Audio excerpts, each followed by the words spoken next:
Hi everyone, welcome to Vedantu J English. I'm Diksha Kaushal, your chemistry master teacher. And students, today we are going to do Heisenberg principle, the Broglie equation. We are going to understand dual nature of matter, right? And after that, we are going to do Schrödinger wave equation. But let me be very clear here. One thing, there is one problem here. The problem is that in my society, there is power cut, right? There is no AC, no fan, nothing is here in this room at this point. Nothing is working. Only this studio is working. That's it. And I hope so that light works fine by the time we end the class. That works fine. And students, there is one more problem. I think so that the backup of my studio is around 40 to 50 minutes, not more than that. So I'll wait that if in between, if light comes, then definitely we will do Schrödinger wave equation as well. But if power cut still is there in between the class also and after the class also, so then I'll have to shift Schrödinger wave equation to the next lecture. Okay. Yes. And I'll be not looking at your chats because the reason is very less time I have. If I just see your chats, in that case, what will happen? Suddenly the class will end because of the power cut, right? Okay. So that don't want to do. I want to utilize this particular time that we have, right? Okay, everybody. Yes, shall we start? Okay. Yes. Now, let us start and do these three topics first. Now, these are the students who did their homework, right? So, you can see that Abhijit, Sulo, very good, very good, very good. Then Prajen, Shiva, they all did the homework, right? So, first question is the factual based question. They asked you about the upper stratoscope consisting of ozone layer protects us from sun radiation, right? So, it's a factual question. The answer is A is the correct answer for that, right?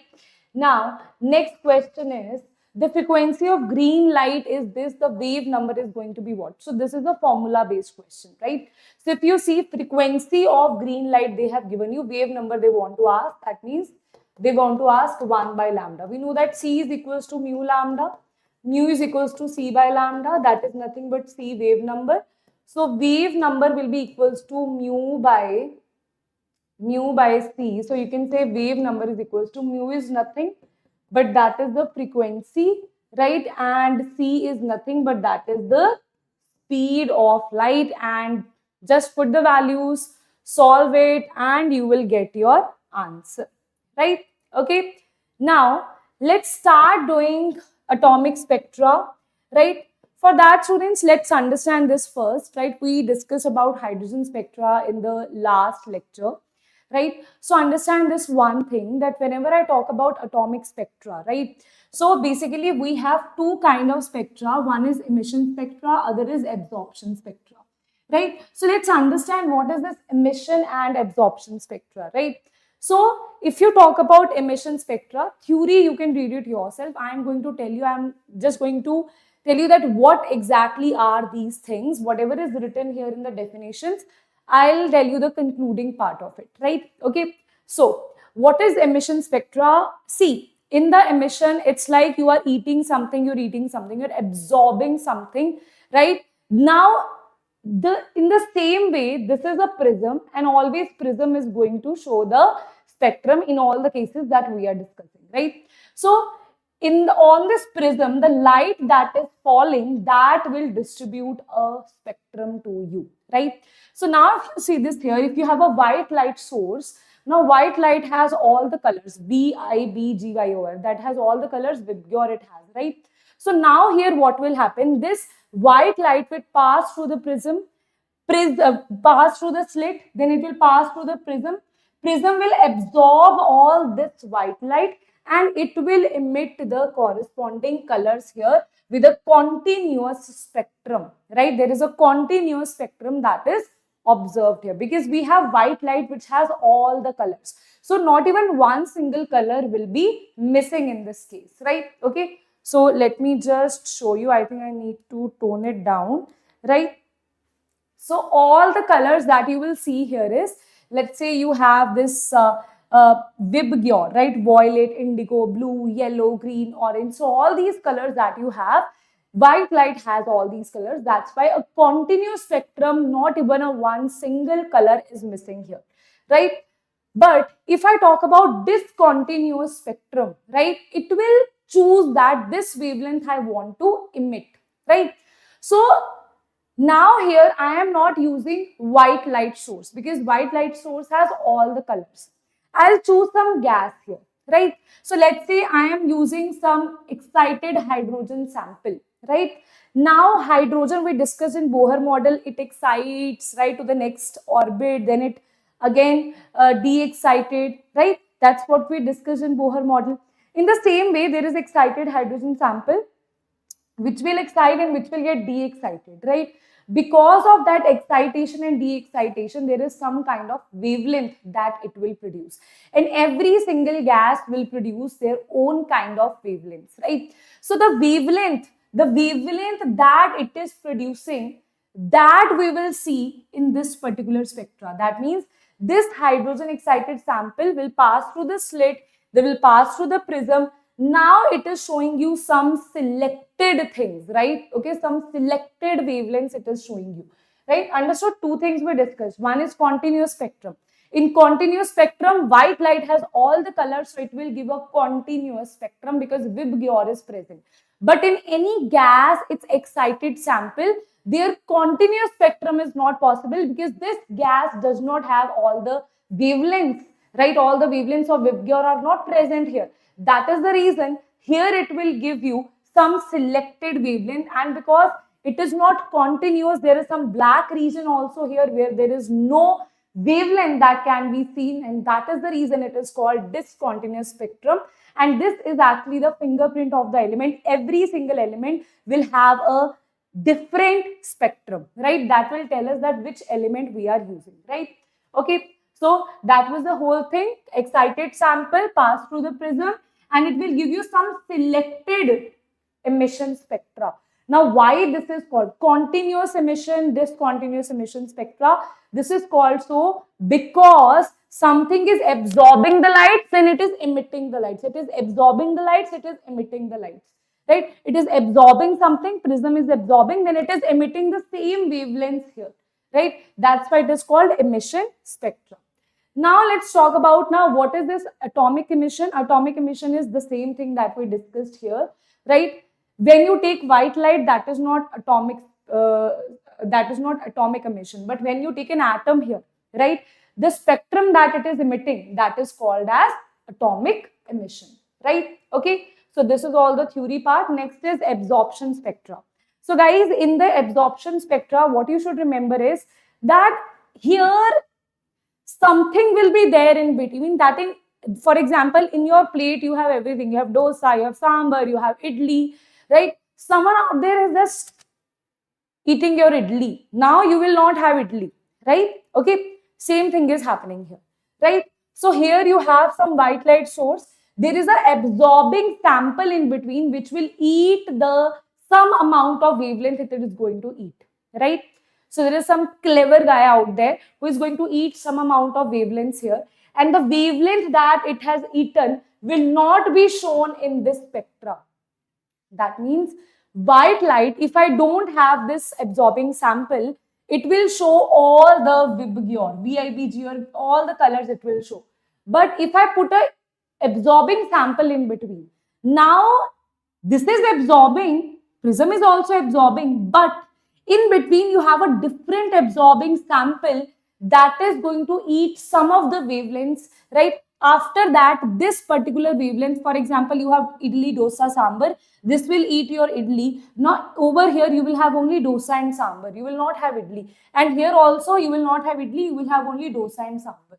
But no such thing was there in this case. If you see, ma'am, this was also discontinuous. It was discontinuous because the sample had only these wavelengths. He did not have idli, dosa, sambar. He only had idli. He only had sambar and dosa. Idli was never there. So that's why the spectrum is like this. Here he had everything, everything. But now someone has eaten his idli. That's the reason you have only dosa and sambar, right? So there is some person who is eating the wavelength. That's why it is called absorption, because some absorbing sample has eaten your wavelength, right? Okay, understood? Yes, everybody. I hope so, guys. This is now clear, है ना? I know that much is not clear. It is nothing but this is light that is passing. Okay, it is light that is passing. Okay. Similarly, here it was the light that is passing. Right. Similarly, here it was the light that is passing. Here also it was the light that is passing. Right. Okay. So now atomic absorption is also the same thing. If you put instead of white light, if you put some atom here, then that will be called as atomic absorption, right? Okay. Now let's understand the dual behavior of the matter, right? See, now we have been discussing about that. Hey, black body radiation told you about particle nature, photoelectric effect told you about particle nature. Then we also discussed about dispersion, diffraction in your physics, Young modulus experiment, interference. These are telling that it is having a wave nature. Now, so there is two routes that we are going towards. One is particle nature, other is wave nature, right? So how do you define that it is actually having both the things? So that is defined by de Broglie, right? So it is said that physicist de Broglie, he said that, buddy, relax. It's also a wave, it's also a particle, right? That matter like radiation should have exhibit dual behavior, both particle and wave. Sometimes this light that is coming, sometimes it is behaving as wave also, it is behaving as particle also. Now, I know you will ask, ma'am, when it is behaving as particle and when it is behaving as wave, just have patience, just try to understand whatever I'm telling you, right? Try to understand that thing, it will be more clear to you, right? Okay, because the topic is very complex, it's a very vast topic, only some portion is in your syllabus. So if you ask me, ma'am, how this is, so it is actually a different set of thing that is there to explain you that, right? So that's why just trying to absorb whatever I'm telling you, right? Okay. So now, according to de Broglie, every object in motion has a wave character, right? So every object in motion will have a wave character. Now he said that de Broglie wavelength, and he said it also has a particle nature. He said that de Broglie wavelength, that is lambda is equals to h by mv, right? mv is nothing but that is momentum, right? Today's lecture is more of physics lecture, okay? Right, less of chemistry is there, more of physics is there. Lambda is equals to h by mv. mv is nothing but it is the momentum, right? Now, if you see this here, can I just write down? If I am saying this is the de Broglie's wavelength, now how it is defining? What is the physical significance of de Broglie's wavelength? This is de Broglie's wavelength, right? This is Planck's constant, mass, and this is velocity. M and V is called as momentum, that is P. Okay. Now, understand one thing, that whenever I talk about de Broglie's wavelength, it is associated with which thing? Same question that you were asking, that ma'am, when it will be wave nature, when it will be particle nature. Ma'am, are we wave or are we particle? Beta, we are particle, right? But ma'am, is this light wave or is this particle? So how a particular electromagnetic radiation is sometime behaving as wave and particle? Let's understand that, right? So he said that the wavelengths associated with ordinary object are so short. We also have some wavelength, but our mass is very high. Can you see this one thing?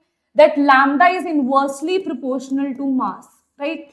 So our mass is so high that our wavelength will be so small, then that will be totally neglected, right? Because of their large masses, the wavelength is so short that their wave properties cannot be detected. For example, humans, right? For example, all the objects around you, right? Our wave nature cannot be detected, right?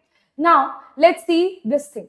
If you talk about very small masses like electron, proton, they have very small masses. So because of very small mass, their wavelength is going to be extremely large, and that's why their wave nature is detected, right? Associated with electron and other subatomic particles can, however, detect experimentally. Why? Because their mass is very small,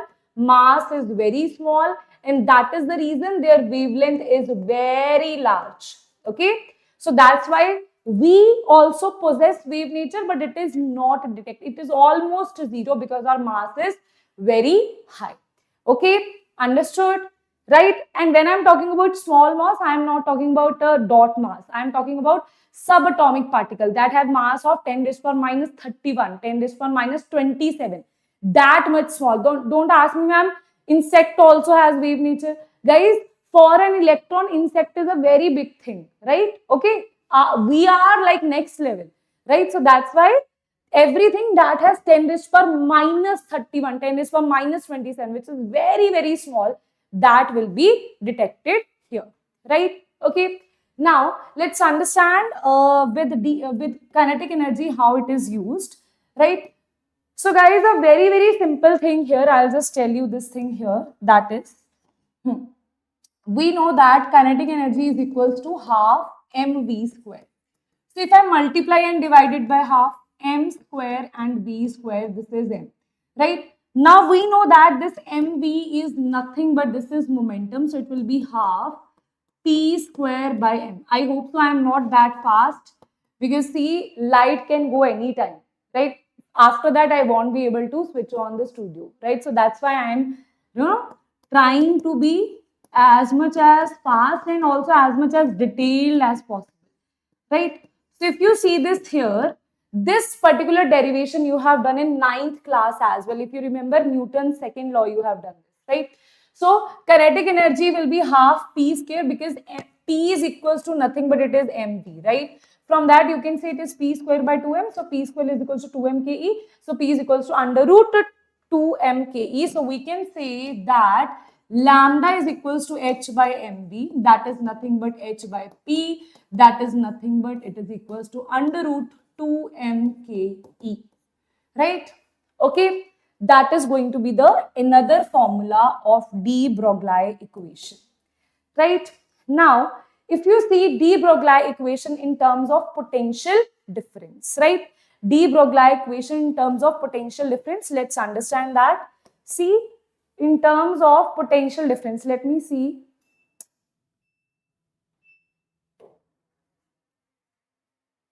Okay. My heart just skipped a beat. Wait a minute, I think. Thank God, guys. Thank God. I think you were playing that, ma'am. Please, ma'am, please. We want light in your house, right? So it's here, right? No power cut now. Okay, I really hope so. It stays also, right? Okay. So, guys, I hope so. Let me just recollect all the information that we discussed here. I told you about lambda, that is de Broglie's wavelength, right? Lambda is de Broglie's wavelength, and de Broglie's wavelength is actually suggesting you that it is behaving both as particle and both as wave, right? Now, if you know that this mv is from, this momentum is from which thing? Do you remember we discussed about Newton laws, right? There we discussed about momentum, right? That was telling us the particle nature, right? That Newton laws follows the particle nature, okay? Right? So that's why momentum is here. Planck told us about the particle nature only, but lambda, this told us about, wait a minute, yes. This particular Planck's quantum theory that told us about the particle nature, right? And this wavelength, it is telling us about the wave nature. So he combined these two things and he made this equation. Lambda is equals to h by mv, right? How this is derived? Not in your syllabus, right? So this is the equation, that is lambda is equals to h by mv. We know that mv is nothing but it is momentum, so we replaced it here, right? Then what I did, I calculated the value of momentum in terms of kinetic energy, that is coming out to be under root 2 mke, right? That is coming out to be 2 mke. Now what I'll do here, 2 mke, what I'll do here, I'll put this equation of momentum over here, and this will be the formula of wave length or de Broglie's wavelength, right? Now, one more thing I told you here, that how come it is possessing both particle and wave nature? See, because lambda is inversely proportional to mass. So when the mass is very large, like us humans, right? Large objects, right? Their lambda is so small that we take these particles as particle nature only, right? No waves. So that's why we are not waves. We are not waves, right? Why? Because we have large mass. So that is the reason. Now, ma'am, if I talk about any insect, that is also large in accordance with subatomic particles, right? Okay. Even this dot is large in accordance with subatomic particle, right? Okay. So when you talk about subatomic particles which has very small very small mass, they will have very large wavelength which is significantly detected, and that's why these subatomic particles are behaving as wave. Okay, right? Understood? Now, let's see this thing here. That is, what if I talk about the potential difference? Right, everybody? Wait a minute. Wait a minute. Yes. Okay. So there is a proper formula for that. Let me just tell you, this is lambda is equals to, now tell me one thing. What is kinetic energy? It is charge into potential difference. Into potential difference. Okay, this is another formula, right? So now here kinetic energy, charge is, we are talking about electron, and potential difference we are saying is V, right? So this becomes the kinetic energy.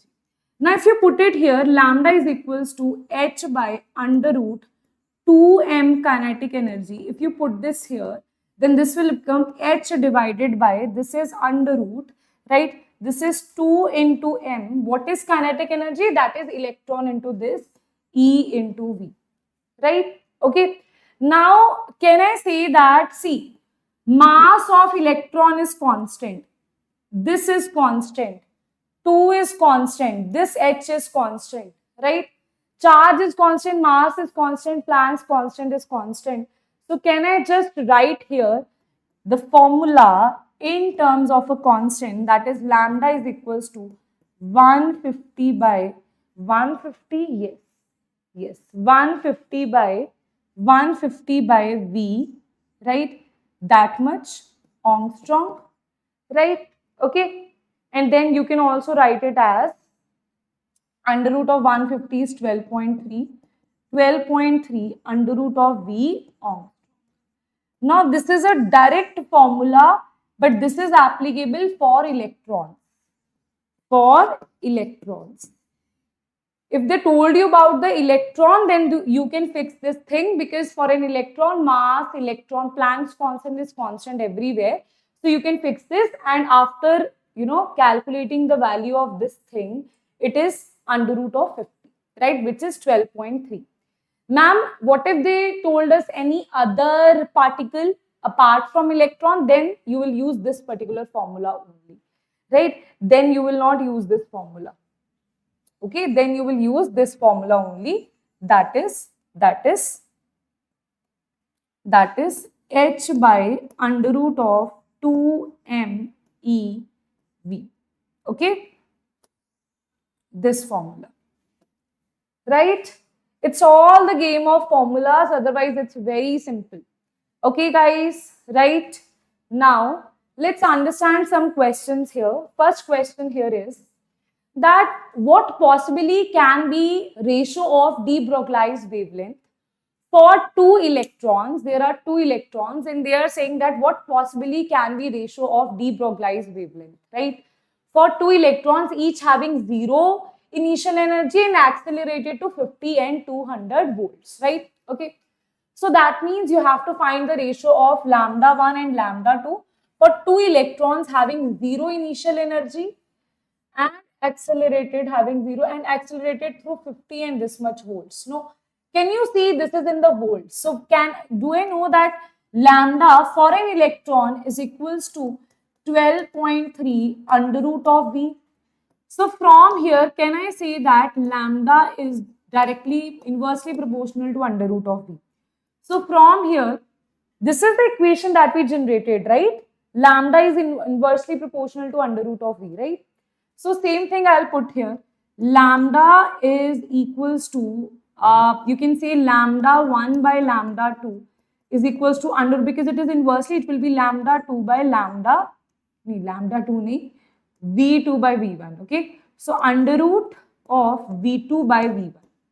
Now they have given, this is, let's say lambda, this is V1, this is V2. Okay, so what I'll say, this is equals to V1 is nothing but this is 50, this is 200, right? So it is coming out to be 5, 4. So under root of 4 is 2. So it will be 2:1, right? 200 by 50 is what? 4, right? So it is going to be 2:1. So lambda 1 ratio lambda 2 is 2:1.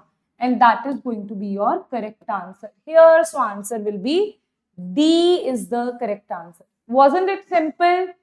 What we did, we just need to learn this formula here of lambda and under root V. You equate this and you will get your answer here. Lambda 1 ratio lambda 2 is 2:1. Right? Okay. Let's do next question here. Next thing here, that is extension of de Broglie's wavelength only. Now, from de Broglie's wavelength, we will generate Bohr, one of the postulate of Bohr atomic model, right? Okay, which postulate? That you will tell me. Okay, let's do this. Now, if you see this here, now he is saying that, for example, what is this? What is this? What he has drawn here? If I consider the particle nature, I'll say that it is moving in a circle, it is moving in a circle, it is moving in a circle. For a particle nature, I'll see the circumference here. Circumference is nothing but 2 pi r. So I can say 2 pi r, right? That is circumference of this orbit, right? Circumference is nothing 2 pi r, no? Circumference of circle is 2 pi r. Now this is the wave nature. Now, if I consider it to be a wave, right, then let's say it is forming n number of waves, okay? I am saying it is forming n number of waves. Here it is 3, but I am generally assuming, for example, this is a circle, right? And here it is forming, let's say 1, 2, these number of waves. So, every single orbit will have some specific number of waves. See, if the orbit is small, okay, I'll just tell you here. If I am saying the orbit is small, okay, the orbit is small. This is orbit is large. This orbit is, oops, thus. I'll just draw a circle with this one only, right? This orbit is small. This orbit is large. This orbit is very large, right? So now each orbit, if you see this here, hardly 2-3 waves it will be able to form. Not even 2-3 waves. Okay, hardly these many waves. If you talk about the same waves here, right? Can you see as the orbit number is more, as the orbit is large, number of waves will be large. Here number of waves, can you see? It will be less than here. Right? So more is the, can you see this one thing here, that as the circle is large, the number of waves in that circle is increasing. I'm just relating two things. We are relating dual nature, right? Circumference is defining the particle nature, that this is the circle, right? Here the electron is moving, that is a particle, right? Another thing is that this electron is behaving as a wave, so it will go like this, right? Okay. Now, can I say that everywhere the circumference, if I say this circumference is 2 pi r, right? This circumference is equals to number of waves you have, let's say n, multiplied by lambda. Lambda is the wavelength of each wave, right? It's like you have 10 chocolates. Each chocolates cost you 5 rupees, then it will be 50 rupees, right? Same thing. Each wave has a wavelength of lambda. There are n number of waves, so it will be n lambda. Tell me one thing, is that clear or not? Right? So n is the number of waves. Okay? Lambda is wavelength of each wave. So can I confidently say that 2 pi r is equals to n into lambda, where n is the number of waves in an orbit, right? I'll just mention here number of waves in an orbit, right? Number of waves in an orbit, right? Now, if you compare this, now tell me according to de Broglie wavelength, this lambda is nothing but h by mv, right? This is 2 pi r. Now, can I just cross multiply this? This MVR, this is MV, R is already there. This 2 pi I will shift here, NH by 2 pi.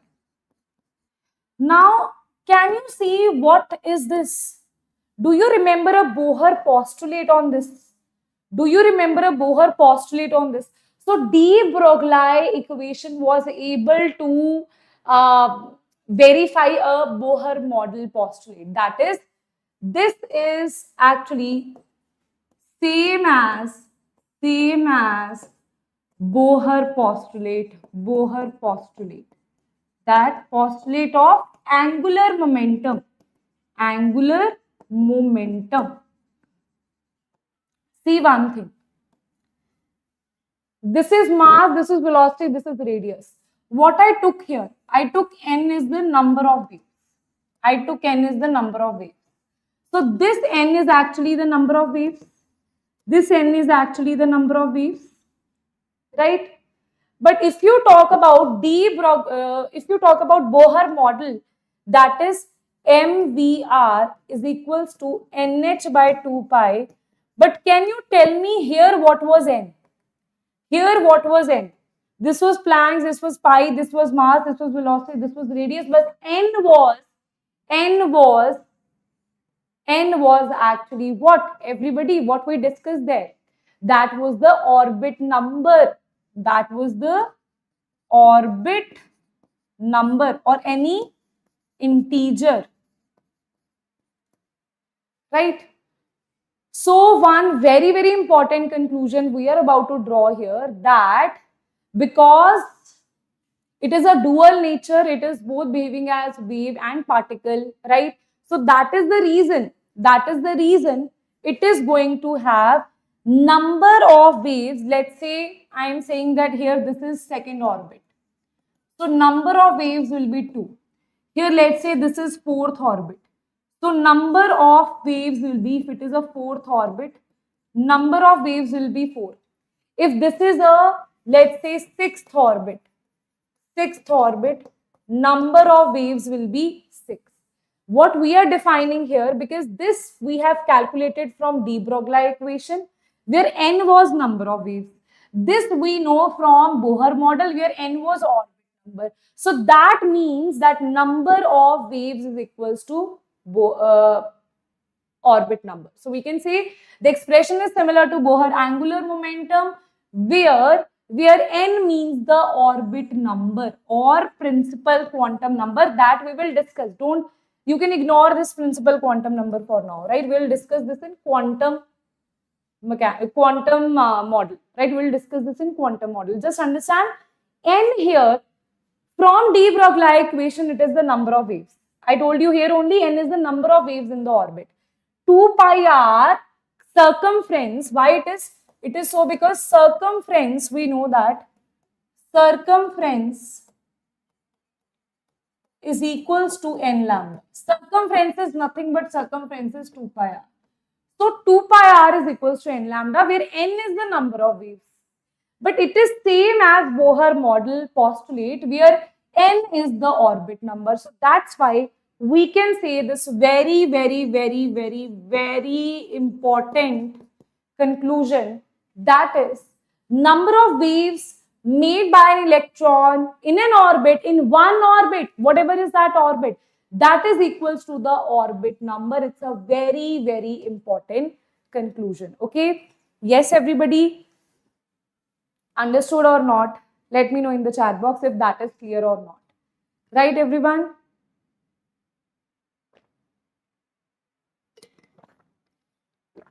Okay. Now, let's do this. what we have is number of particle waves formed during the one revolution in the fourth orbit by an electron is what? Number of particle waves. Now, can you see one thing? Orbit number is 4. Orbit number is 4. They are saying there is a orbit that is n is equals to 4. In this, how many waves you have? Anybody in the chat box? Orbit number is same as number of waves. So number of waves will also be 4. Okay. So can we say 4 is the correct answer here? Right? Can we say 4 is the correct answer? Number of waves is equals to orbit number. As simple as that, directly you can answer this. Okay? Right? This is what we discussed. Now, number of waves made by an electron is equals to orbit number. Orbit number is given to be 4. So, number of waves will be 4. Right? Okay? If orbit number is 8, number of waves will be 8. If orbit number is 10, number of waves will be 10. Orbit number and number of waves in one revolution. Understand one thing. If they give you here 2 revolution means 1 and then again 2. That will be double. 3 revolution, it will be 1, 2 and 3. So it will be tripled, right? For one revolution, we are saying that number of waves for one revolution is equals to orbit number. Okay, right? Now, next question is JEE Mains 2025 question, that is, if A0 is denoted as Bohr radius of hydrogen atom, right? A0 is nothing but Bohr radius of hydrogen atom. Then what is de Broglie's wavelength of electron present in the second orbit of the hydrogen atom? Okay. N any integer. See what they have specified, n is any integer. Okay. Okay. A0 is denoted as Bohr radius. That means, okay, that is the radius. De Broglie wavelength of the hydrogen atom means this will be R is equals to, we know that what is R? R is equals to, from Bohr model, what is R? E0 n square by Z. As Z is equals to 1, so because for hydrogen atoms, it will be E0 n square, right? De Broglie wavelength, you have to find out. What is de Broglie wavelength? Lambda is equals to h by mv. Okay. You have to find out that of the electron, okay, present in the second orbit. And we also know that mvr is equals to nh by 2 pi. So these are the 3 formulas that we are going to use. Okay. It's a very, very important question. Okay. We have to find this lambda with the help of these 2 things, right? So if you see this here present in the second orbit, so that means the value of n should be 2. Here they are saying this n is any integer. You might get confused here. Now you said n is the orbit number here, right? Mostly we consider it as the orbit number, but because they have here specified that it is any integer, so I'll take it as any integer only, right? Okay. Now let's see this. We know that R0 is equals to n square, so R2 is equals to A0 2 square, that is 4A0, right?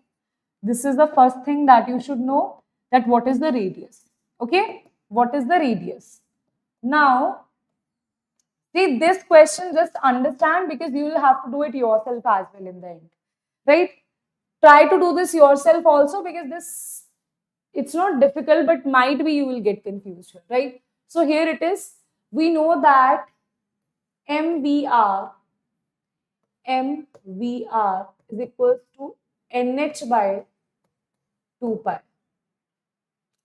What is R here? We know that that is R is equals to 4A0. This is NH by 2 pi. Okay. Now you have to find out the value of lambda, that is h by mv. So what I would advise you, you can do 2 things here. Calculate the value of mv from here. mv is equals to nh by 2 pi. This is 4a0. That is nothing but nh by 8 pi a0. That is the value of mv, right? Now we know that lambda is equals to, this is what we have to find, h by mv. Now what is mv? Mv is nh by 8 pi a naught. H by nh by 8 pi a naught. This will cancel and you will have 8 pi a naught by n. Because n, they have specified that this can be any integer. Okay, so that's why I have not put the value. So it will be 8 pi a naught, 8 pi a naught by n. So answer is B is the correct answer. Guys, I know that this, you might feel that, ma'am, why you have not put here also 2? Because they have specified here that it is any integer. If they would have not specified, I would have definitely put it 2. Okay, right? Understood? Yes. Now that's it, and you have B 2 as your answer. Next question is your JEE Mains 2019 question that says that the de Broglie wavelength associated with photoelectron varies with what? Varies with the frequency of the incident radiation as what? Right? Let's understand this. Right? So de Broglie wavelength, how it varies? Very simple. Very simple. Two effects that we have learned. What is photoelectric effect? We know that H mu is equals to H mu naught plus kinetic energy. So kinetic energy here is nothing but H mu minus H mu naught, right? This you know, this is the kinetic energy. See, these questions are very simple, okay? If you see this here, we also know that lambda is equals to H by mv, or this is also called as H by, in terms of kinetic energy, how it is written as H by under root 2m kinetic energy. So can I just write it as H by under root 2m h mu minus h mu naught. Now they are saying that how it is proportionality, they are saying, right? So this should be, this is actually proportionality sign. It's not infinity, it's a proportionality sign. Okay, so proportionality sign is h is constant, mass is constant, so it will be, if you take this here common, then this is also constant, mu minus mu naught, right? So this will become, it is inversely proportional to mu minus mu naught under root, right?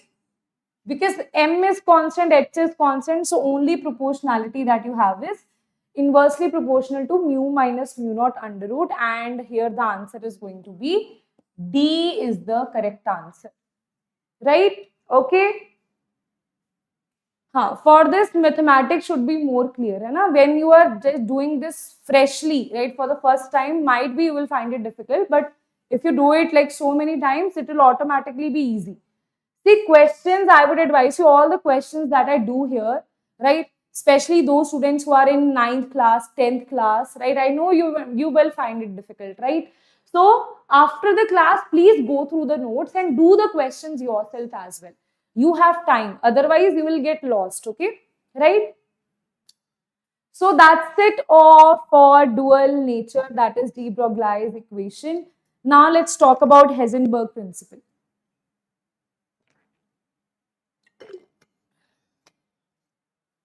Now let's talk about Heisenberg principle. Anybody in the chat box, right? What is Heisenberg principle? Actually, today I don't think so we have time for Schrödinger wave equation, because it itself is a very lengthy topic. So I'll do it in the next class. But initial stage, the foundation of Schrödinger wave equation, it's a beautiful topic. You're totally going to fall in love with quantum physics, quantum chemistry, and Schrödinger wave equation. One of my favorite topics of chemistry and physics, whatever you say, but one of the favorite topics, right? So in Heisenberg principle, firstly, Schrödinger wave equation, quantum physics, quantum chemistry. Quantum is actually the foundation was developed by Heisenberg, right? So Heisenberg, what he said that, like, Diksha Ma'am is moving here, Diksha Ma'am is moving, Diksha Ma'am is moving. You're like, ma'am, stop. Now, will you be able to find my position? Yes. Will you be able to find my velocity when I was walking? Yes. Right? So you can find the position and velocity simultaneously of any large particle, right? But he said that when you talk about micro particles, which are very small, for these particles, you can't find out the velocity and position simultaneously. Either you can stop the electron, pause the electron and find the position, or you can find the velocity. So if you remember in Bohr model, he discussed this is the radius, this is the velocity. And I told you in the limitations of Bohr model that in Bohr model, the limitation was he was not able to explain dual nature. I showed you now only dual nature, how he was not able to explain, right? We discussed that Heisenberg principle, he was not able to explain. So Heisenberg principle is saying that position and velocity you can't find out. On the other hand, Bohr was able to find out radius and velocity. He gave the proper formulas for that, right? So that's why that Bohr model got failed, right? So Heisenberg, a German physicist in 1927, stated that it is impossible to determine simultaneously the exact position and exact momentum or velocity of an electron, right? And he even gave us a proper formula on that, right? Okay, he even gave us a proper formula on that. So he said that this is uncertainty in the position, right? And this is called as uncertainty in the momentum. He said that this is equals to h by 4 pi. Okay. Yes, everybody, this is called Heisenberg uncertainty principle. How it is derived, it is not in your syllabus. The things that you are studying here is actually a very high level things, right? In chemistry, you have just very small part, right? So, and that's why I'm saying that in the coming lectures as well, when we are studying quantum numbers as well, try to absorb the information as much as possible, because these things are very, very much in depth, right? Okay. So, this is uncertainty in position. This is uncertainty in the momentum, right? And how we know that momentum is nothing but momentum is also mass into velocity. So that is also written as delta x into delta v is greater than equals to h by 4 pi. This is the question. And from Heisenberg uncertainty principle, direct numericals are asked. Okay, direct numericals are asked, and here students even do mistakes in the numericals, right?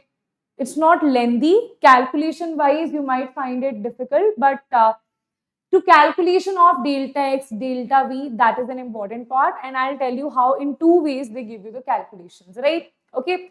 Firstly, delta x multiplied by delta v is greater than equals to h by 4 pi, and delta x into delta v is greater than equals to h by 4 pi m. That is the Heisenberg uncertainty principle. Okay, right? Now, he said that if the position of the electron is known, you know that this is the position with high degree of accuracy. That means delta x, the uncertainty is very small. Uncertainty means we are not sure about this. This is the percentage of uncertainty that you will have, delta x amount. He said that, okay, see, x is the position, delta x is the uncertainty. V is the velocity, delta V is the uncertainty in the velocity. So he said that when you talk about the uncertainties here, right? If I say uncertainty in position and velocity or momentum is greater than equals to h by 4 pi, that this is what he created. That's why he's a big name, right? In your syllabus, you just need to learn this equation and apply it in numericals, right? He gave the foundation of Schrödinger wave equation. After that, he and Schrödinger, they made foundations for quantum physics, or you can say quantum physics or chemistry, right? Okay, understood? So it's a very big thing that they are talking about. How this is generated, don't think about that. Just understand how to, just understand the application of this formula. This is uncertainty in position. This is momentum. It is greater than, he did so many experiments and he said that it is greater than equals to h by 4 pi, right? Okay. So now he said that if uncertainty is very small, right, in position is very small, then the uncertainty in position velocity will be very high. Velocity of the electron will be uncertain in a large extent, right? And he said that if you are saying that, it will be just, wait a minute, it will be just delta V. Okay. Uncertainty in velocity is going to be very high, right? Now, he also told one more thing, that if you're saying that uncertainty in velocity, or you can say uncertainty in velocity is very, very small, right? Then he said that if uncertainty in velocity is very small, in that case, uncertainty in position will be very large.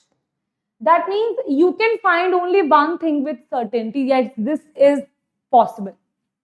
Yes, this is the position, this is the velocity, right? Okay, you can only find that, right? For large objects, with small objects, it's not possible, right? Either you can find the uncertainty in position or velocity, right? No, either you can find the position with the certainty or velocity with the certainty. If uncertainty of position is small, velocity uncertainty will be high. If uncertainty of velocity is small, then uncertainty of position will be high. Means if they are saying it is always greater than h by 4 pi, right? This is a fixed value. This is a fixed value. So if this is decreasing, then this will increase. If this is increasing, then this will decrease. Okay? Right? Because they should be greater than equal to this particular constant. Okay? Right? So let's understand. Significance was, it rules out the existence of definite path. He said that Bohr model is incorrect, right? Definite paths, trajectories is not possible, right? Then he said that since we can't talk with certainty about the position and velocity of the electron simultaneously, we can only talk about very, very, very important thing, that is probability of finding the electron. He said that you can only talk about probability, and that's where quantum model we will study. It is quantum model is based on probability. We are not finding this is electron, this is electron. We are saying this is a probability. Electron can be somewhere here. Electron can be somewhere here. So it is a probability of finding the electron that we will study in quantum numbers. So that's amazing model, right? And best model till now, right? So probability of finding electron at a place. This is what happens in the quantum mechanical model of an atom. And if you're studying this for the first time, you're totally going to love it, right? Okay. So let's understand that, right? What is the minimum? Now let's see, application of these numericals is what you have to understand. In every numerical, you will learn something out of it, right? So first is, what is the minimum uncertainty in position of the proton? Minimum uncertainty in the position of the proton whose velocity is given by this. Okay. Uncertainty in position of, that means you have to find delta x, right? Whose velocity is given by this. Now guys, this is very important. Velocity is given by 1.5 into 10 raised to power 6 plus minus 1500. Now see, how will I calculate the uncertainty here? Right? If I say, I'm taking one example here.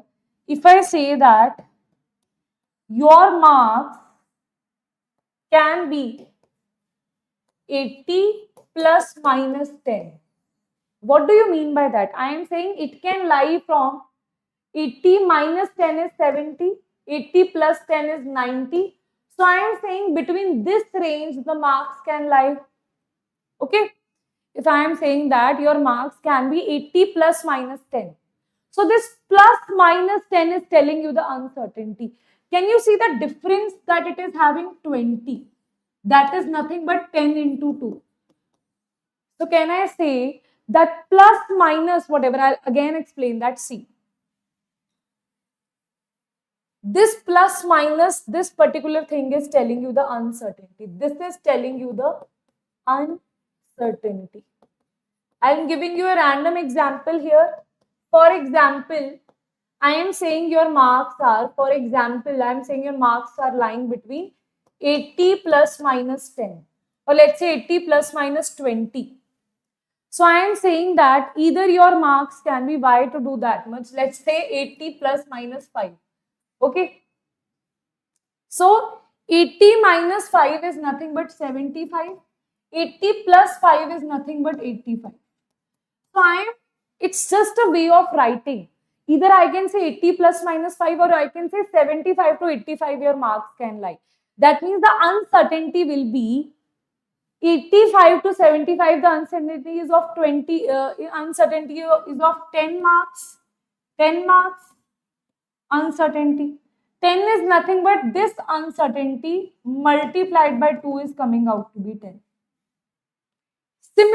Similarly, here this is defining the uncertainty, and this means that from this constant value it can go plus 1500 minus 1500. It means if I am saying this is the value, that is 1.5 into 10 raised to power 6, either it can go plus 1500 or it can go minus 1500, right? That means the uncertainty here will be 3000. That means it is nothing but 1500 multiplied by 2, that is 3000 is the uncertainty here. Tell me, students, if that is clear. How to define the uncertainty if this kind of thing is given to you, right? This uncertainty that they have given plus minus, that you will multiply by 2, right? Ma'am, can they give us 1500 plus 1.5 multiplied by this? No. Always the value that is smaller. This value is smaller, now 1500. So that will define the uncertainty, right? Okay. Understood? So here uncertainty in velocity is going to be 3000, right? Okay, tell me if that is clear. Uncertainty we know. Now delta V we know. Delta X you need to calculate just by putting the formula. See, we know that delta X into delta V is equals to H by 2 pi m, 4 pi m. Delta X is equals to H by 4 pi m delta V. Now all the values you know. H is 6.6 into 10 raised to power minus 34, right? 4 pi. This value you should learn, right? Mass is 9.1 into, it is proton, right? Is it proton? Position of proton they are saying. So they have given 4 pi m value. 4 pi m is 21 into 10 raised to power minus 27. Okay. 4 pi m is 21 into 10 raised to power minus 27. And this is 1 by 3000. Solve this and you will get your answer. Okay. Solve this and you will get your answer here. Okay, everybody. Understood? Again, I am saying for all the students who are getting confused here, if you are not able to understand with this particular example, just remember one thing. Uncertainty, whether it's position or whatever is given, if they have given it in this kind of way, then this will define the uncertainty. This multiplied by 2 will give you the uncertainty. Okay? It will give you the delta value, that is the uncertainty value. Okay? Right? Now, let's see this here. Next question is uncertainty in position of an electron moving with a velocity of this accurate up to this. Now, this is another way of asking the question. Okay? Sometimes they directly give you, this is uncertainty, delta V is this. I am not taking those examples. I am taking those examples where uncertainty can be given in a complicated way, right? So first question was like a good way of asking the uncertainty. Now here this is if it is given in percentage, like uncertainty of position you have to find out, right? That is H by 4 pi m divided by delta V, where velocity of moving with the velocity, that is this, accurate up to this. So whenever accurate up to is given to you, how do you calculate it? This will be delta V is equals to this percentage where it is accurate up to. Percentage means it will be divided by 100. Percent means divided by 100. You can say just simply one thing. This value multiplied by percentage. So it will be 3 into 10 raised power 2 multiplied by 0.001%. That is nothing but, this is 10 raised power minus 3. Percentage is 10 raised power minus 2. Because what is percent? Percent means divided by 100. Okay. So these two will cancel. This will be 3 into 10 raised power minus 3 is the value for delta V. Okay. Two ways, students, I have told you. First way is whenever they ask you this plus minus this. So the one they have told you plus minus, that will be multiplied by 2 and that will give you the uncertainty. Second way is if they give you that it is accurate up to this particular value, then this percentage multiplied by this absolute value. So this value multiplied with the percentage is nothing but it is 1 by 100, right? So you'll just put it here 1 by 100, you will solve it and this will be the answer that you will get. Okay? Tell me. Now simple formula you need to apply. Nothing now. Now delta, I'll just show you here only. Delta x is equals to h by 4 pi m. This is nothing but 1 by, what is this? 3 into 10 raised to power 3. Okay, let's see if something is given to us here or not. They have given h by 4 pi m for an electron is. These values I would advise you should also remember. For electron, at least remember h by 4 by m is 5.8 into 10 raised to power minus 5. Okay, so just put the value 5.8 into 10 raised to power minus 5 divided by 3 into 10 raised to power minus 3. This will help you to answer the question in a very easy way, right? Okay, now this is given in centimeter, right? If you see, this was given in meter per second. So here, the answer that you will see, the answer that you will calculate here will be in the which form? The answer that you will calculate here will be in meters. Then you will have to convert it in centimeters. Okay? Understood everybody? Right? Okay. Now let's see this here. Understood now what I told you? Understood everybody? Okay. Now, next question is, this is your previous year question that says, this is a simple one only, JEE means 2024 question that says, based on the Heisenberg uncertainty principle, the uncertainty of velocity of the electron to be found within an atomic nucleus is this. Uncertainty of velocity is found to be this. Wait a minute. Based on Heisenberg, the uncertainty in the velocity of the electron. Diameter this. That means this they have given you delta x. You are about to calculate delta V, where you need to calculate it in terms of this dash multiplied by 10 raised to power 9. Mass of electron is given, h is given, this is given. See, we already know that h by 4 pi m is 5.8 into 10 raised to power minus 5. Okay, so we will directly put this here. That is delta x, delta V they are saying, is equals to h by 4 pi m divided by delta x. So this is 5.8 into 10 raised to power minus 5. Delta x is nothing but it is given to be 10 raised to power minus 15. Right? Now just solve this and you will get your answer. Right? When you will solve this in the form of this value, that is 10 raised to power 9. Then that x that they have missed is going to be 57.97. Okay? Right? Just remember the value of h by 4 pi m for electron is 5.8 into 10 raised to power minus 5. Okay? Right, everybody? Okay, so yes, that's it for today. And this is your homework, guys. That is JEE Mains 2025 question that says that statement 1, it is impossible to specify simultaneously arbitrary position, precision, both the linear momentum and position. Second statement is, if the uncertainty in the measurement of position and uncertainty in the measurement of momentum are equal for an electron, then the uncertainty in the measurement of the velocity is going to be this, right? This you have to calculate, right? So let's see if you're able to calculate this or not, right? And do let me know, simple, just put here delta x is equals to delta v.